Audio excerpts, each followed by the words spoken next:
We love you Arsenal, we do. We love you Arsenal, we do. We love you Arsenal, we do. Oh, Arsenal, we love you.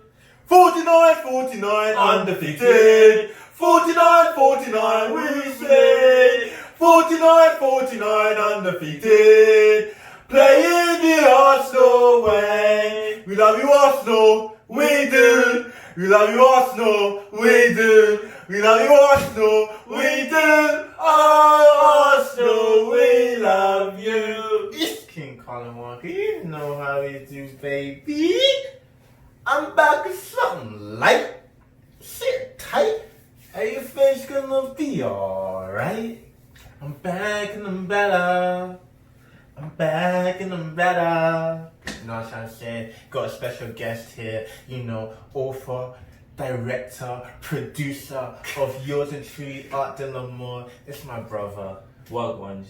Christopher Walker. Alright. First things first, yeah. Arsenal just won the FA Cup. What are your thoughts on the match?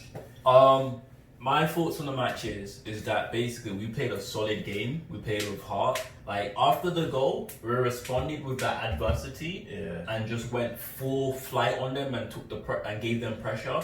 And like although Chelsea had injuries, right? Yeah. The injuries were a direct result from our pressure. It's right? True. It's true because basically they scored the match, and the thing was everyone was shouting about Pulisic. Yeah. As Pulisic did his bits, but no one else on Chelsea really showed up, right? And the thing was is that Arsenal's been showing this under Arteta that once we're in the game, we're not out of the game until 90 minutes is done. Yeah, that fighting spirit. We've been showing that from since Arteta's been there, bro.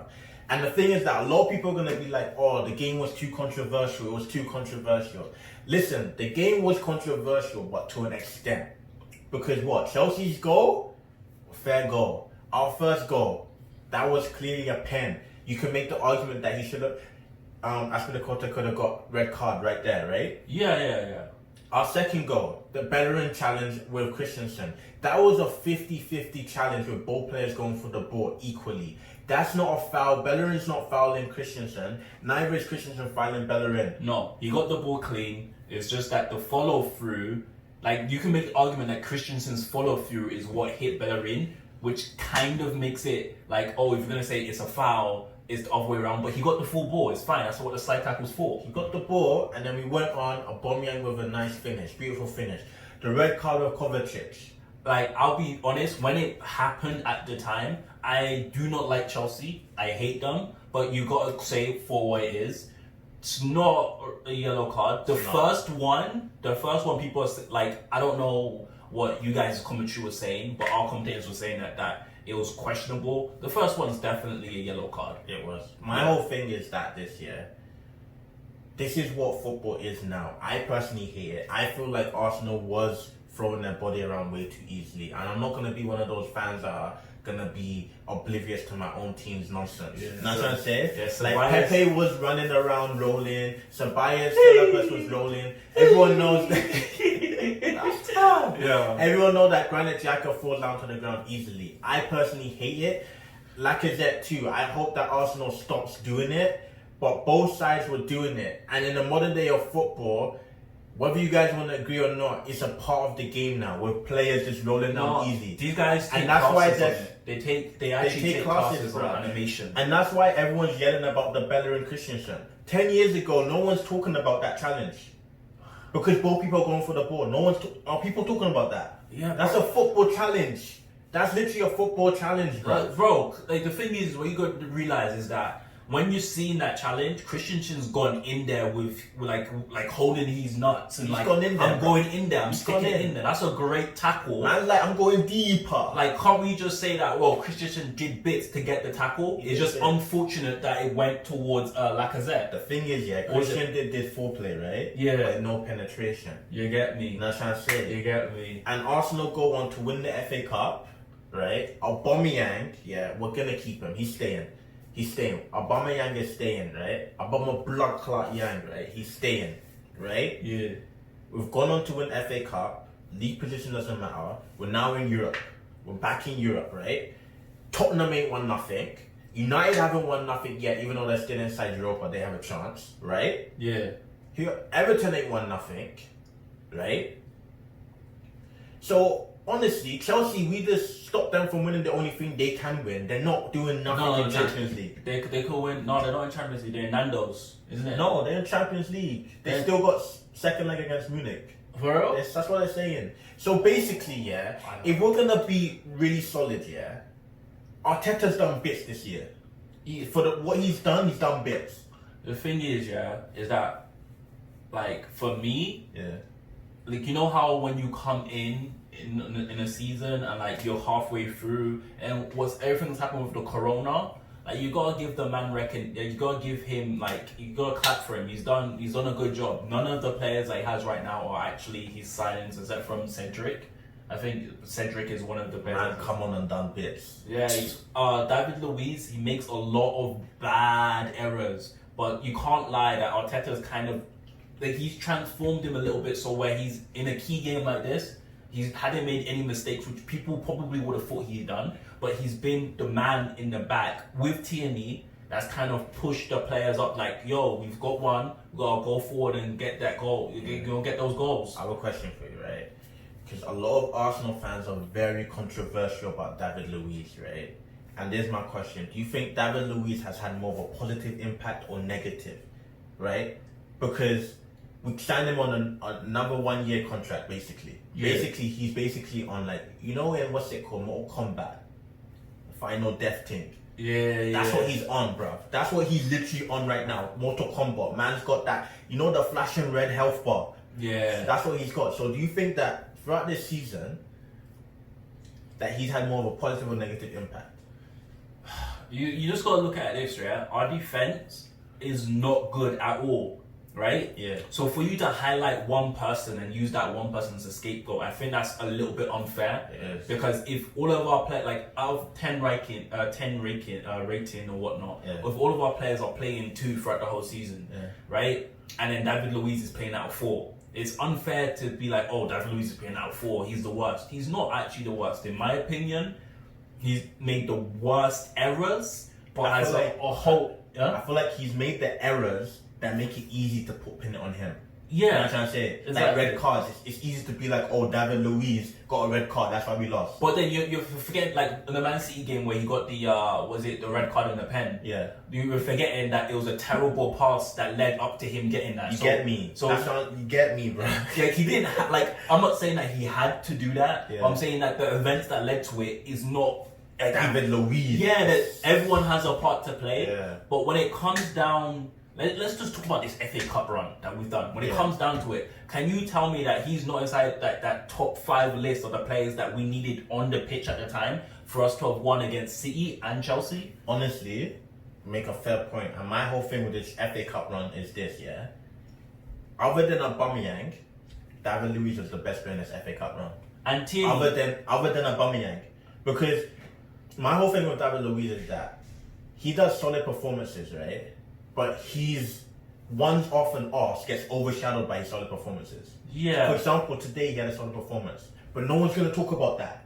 They're just waiting for him to have another red card performance. You know what I'm trying to say? It's just like in football, not just football, in every single sport, you just have that one player where they're kind of polarizing. It's like a Dennis Rodman effect, right? Yeah. Where like they have a big personality and whatnot, and whenever they do anything that's bad, everyone wants to put them in the headlines because they're easy as a scapegoat. Yeah. And I love just seeing David Luiz sitting on that bench with his leg crossed, knowing that he was on that Chelsea team.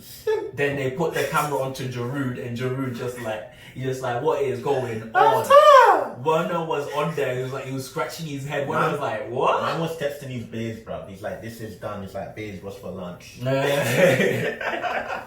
Because you know why I asked you that question is because throughout the season, right, Arsenal had a tough season. And the thing is that everyone's forgot about the season because of COVID. Yeah. Right? But Granit Xhaka started the season as our captain. Right? Granit Xhaka started our season as a captain and basically faced not the same level, but was getting scapegoated like David Luiz, right? Yeah. And here's my thing, yeah. Look at what Granit Xhaka has done for Arsenal. I'm telling you this, right? Granit Xhaka, if he's not on the pitch, there's a difference. There's a huge difference. There's a huge difference. Granit Xhaka whether you Arsenal fans want to believe it or not, when this man is on the pitch, he controls our game.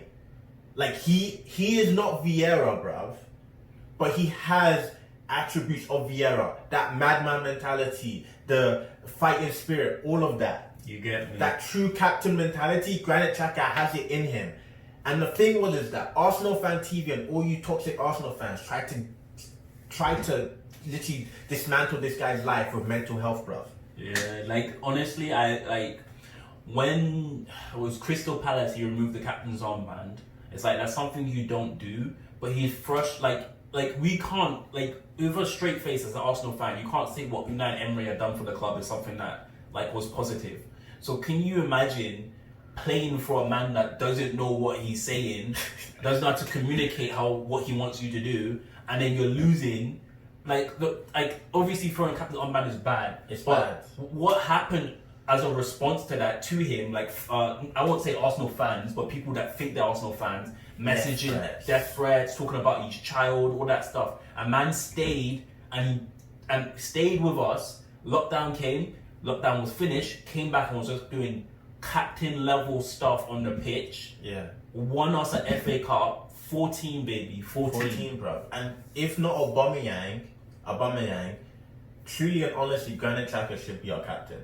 Yeah, Not trying to say it, if not, because what Xhaka does for us on the pitch is bits. And I'm gonna mention a third player. Then I'm gonna stop talking about this arse toxic thing. Lacazette has had a poor season, right? But the thing is that the fans hasn't been on Lacazette like that, right? Yeah, no. So you see the unjustness, bruv. Because Darren Luiz and Xhaka are playing in positions where you make a mistake, it costs us a goal. You know what I'm trying to say? You leave the mid wide open. You leave your goalkeeper vulnerable, right? But Lacazette's playing up front. So if he's not finishing the opportunity, right, and we're still getting a result or something, you're not going to talk about it. Yeah, the thing is that like, I don't know if people agree with me or not, but like this whole season of Premier League, what I've seen is that the difference between winning and losing isn't your defensive line. It's really just you taking your chances and being prolific and up front.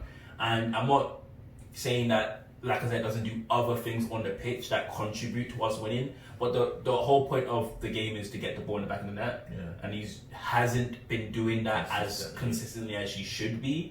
Are there players like him that don't do that, like Robert Firmino, that are praised? Yes, but what I'm saying, in our system, we kind of need him to step up and score, because it's really just Aubameyang and then Pepe every once and then, and Eddie Nketiah wills the goal into the net, and then if it's not Aubameyang, you just gotta be like, who's gonna score? And we need it to be like, okay, if it's not, you remember Luis Suarez and Sturridge? Yeah, they both did bits that season, and it's like if it's not Suarez scoring, it's Sturridge on the score sheet. That's what Lacazette needs to come to, and I believe he can do that, right? So there's my thing, Season in the whole, what grades would you give Arteta? Now he's just won FA Cup. We did finish, I think, 10th in the league or something like that. Yeah. Right? He had to battle COVID. He had to battle a team that had no vision, no soul, no heart, basically prostitutes. So what grade would you give him?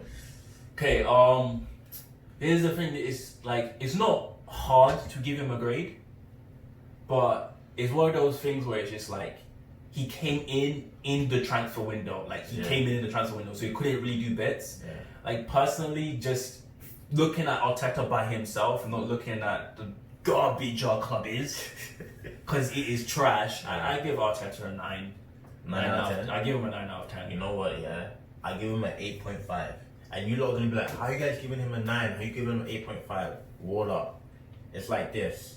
Man basically got a club that was basically in ruins, right? If you watch the way Arsenal play right now,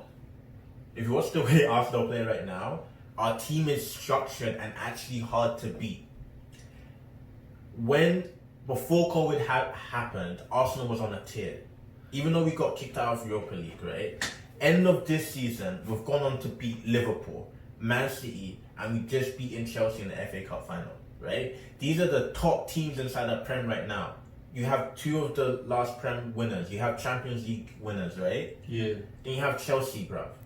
These are solid sides, right? And Arteta's shown us that the board, Arteta's basically said that you have to back man.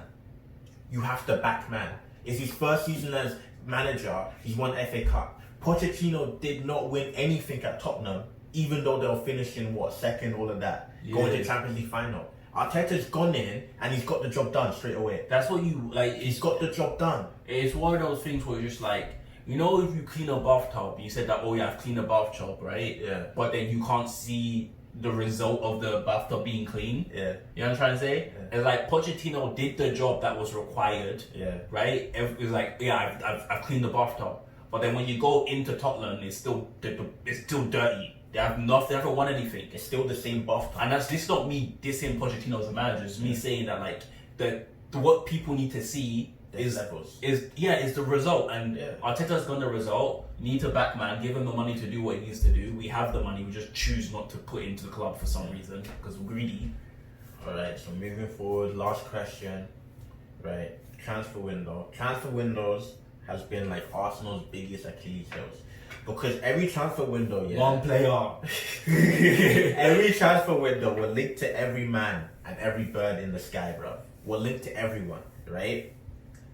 And in my opinion, there's only about two or three things we need to do in the transfer window, right? For me, Land Thomas Party.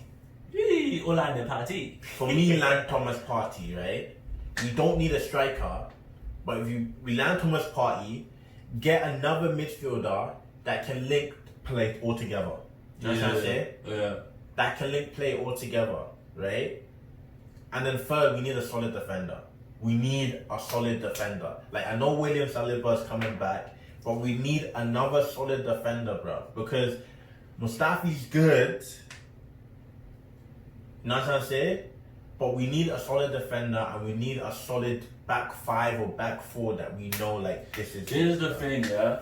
I'm going to say two people, and one of them is, like, someone that's been linked with us for a while. Yeah. And, like, I really feel like we need him just so that we can move pieces around up front so it's more solid. Yeah. So, and then the other piece is, like, I'm not 100, like, it's not like I'm saying that we can get him. I'm just saying that this is someone that we kind of need to help the younger defenders. So I feel like Zaha would be an amazing signing. Zaha from Crystal Palace because of the fact that Zaha is a very creative player in terms of he's dribbling, he drives, he's passing. Yeah. He does get goals, and he wills the ball into the net basically because Crystal Palace don't have a lot of friends. And like although Aubameyang plays good on the left wing, he's better when he's in the middle because what he's doing on the wing is that he's starts off the wing and goes to the middle. Yeah, he cuts in. And then Zaha will give us more options. He's already Premier League born bred, and I'm trying to say. Yeah, we know he can get the results. And then in terms of our backline, because we all know that Partey is, like, I agree with you, Partey 100. In terms of the backline, what we do pay the money, bro. Like, what we need is, like, I don't know if we can get this, Thiago Silva. Like, Thiago Silva is someone that we'll need just because of the fact that he's experienced level and he's intelligence of the game and the fact that he can hold David Luiz accountable. You know what I'm trying to say? Speak their Portuguese. Bro, like, he can actually hold David Luiz accountable. Because David Luiz is not a bad player, just it's one of those things where he's strong, and like if he was a mentor player that has a strong will, doesn't make too much mistakes, that player will be sick. But it's like Thiago Silva is the big daddy, you get me? He's his dad, yeah. Like when Brazil was doing bits, you know, Brazil was doing bits, yeah? When David Luiz and Thiago Silva, they even played the game with PSG, bro. And that's the thing about David Luiz, yeah. You play him beside a top 10 defender in the world. This man's doing bits as well. Yeah. He's doing bits as well. So, one last thing, man. So, Saka had a great season. Aubameyang had a great season. Pepe for me, I think he had a really good season. Yeah, he's filling in. Really good season because manager problems, all of that, right? So, who are your top? Leno did bits. Tierney, after he showed the injuries, done the job. Who are your top 3 players of this season? Top 3 players of this season? Yeah. Number 1 for me it's got to be Aubameyang. I can't, although he's a striker, right? But the thing is that he's got to be prolific. He was in the running for Golden Boot with the trash manager that we had in the beginning, like Dracula up in that bits. So number 1, obviously Aubameyang. Number 2, I'm gonna give it to the man in the sticks, bro. Leno number 2 for sure. In fact, I think he was inside the Premier League's. Was he inside the Team of Premier the season? Was he in Team of the Season Premier League? He should have been I because of swear- that backline and the saves that man does. Yeah, He's but underrated. Leno 100%. And then I'm gonna like this one might shake people, but I'm gonna be a little bit weird. This is just post Corona, Yeah. so like I'll give it to Martinez, bro, for number 2. Martinez. Yeah, for number 3. So I joint for Leno. Actually, no, Leno over Martinez 100%. But Martinez, like he did bits inside the sticks as well, man. He did. Like he's levels. And you know what's so funny about this whole thing? We're doing top 3 players of the season, and you put in 2 goalkeepers, and this is Arsenal we're talking about. But for me, yeah, I'll keep the exact same list as you, but my number 3 has to be Saka, bro. Or the Saka, bro. Because for me, when there was nothing there, bro. Like, you know when your bird has just left you? Yeah. Right? You got no money, you're broke, right? Yeah. You're waiting for that next payday. Mm. And then all of a sudden you found $20 on the floor. Or then this person that owed you money is now giving you the money after 2 years, bro. That's what Saka did for us, bro. This guy was creating goals from nothing. No, but the thing, no, this is it. And yeah. he was keeping us in it. This is it. I agree with you. If it was 5, Tierney and Saka go in there as well. Yeah. Xhaka would be like at 6, right? But like both of those players, like you gotta give the hats off to them, especially Saka, because Tierney has some experience. This guy, he's just coming onto the first team. You get me? Well done, man. He's on Nigeria, so you know. But Arsenal just won the FA Cup. Next season, top 10 or top 4, top 6 finish. This is the thing. Next season, what I'm doing is just I'm not gonna get too excited about the transfers. I just want to see the results. So, Top 4, top 6. I say we get top 6. I'm not gonna say top 4. Yeah, me too, top 6. But it's King Colin Walker. It's Christopher Walker, You know how he did, baby.